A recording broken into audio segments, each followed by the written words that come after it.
right, so let's look at one of my favorite little tricks that's going to be in the slicer, but we're going to start over here in Fusion. Fusion and a lot of the different CAD applications, you have the option to create a section analysis.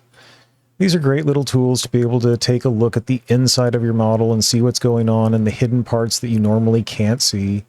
So for example, if I wanted to come in here and look at these little pin chins to make sure that I have the appropriate clearance behind them, I could use the inspect tool and measure them and whatnot, but it's great to be able to see what's going on inside them. Well, how do you do that in the slicer? You get over to Studio or Orca or whatever you're using. When you slice your model and you start taking a look at it, how are you going to see how those clearances look?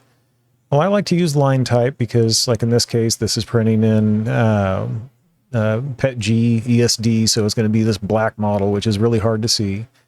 But I'll switch it over to line type so I can get some contrast between the different line types and see what's going on. And if I zoom way in and carefully scroll through here, I can see the different line types and where they are, and you can kind of see it. But sometimes those overlaps, they're all orange lines. It's difficult to see where they are.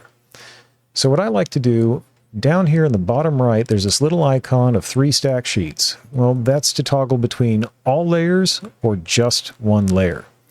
And I love doing that because now I can see exactly how that one layer is going to slice.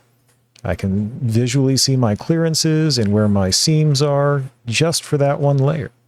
This is a great little trick if you're trying to find the inside of something and really be able to see if you have the right clearances or not. So I hope that helps.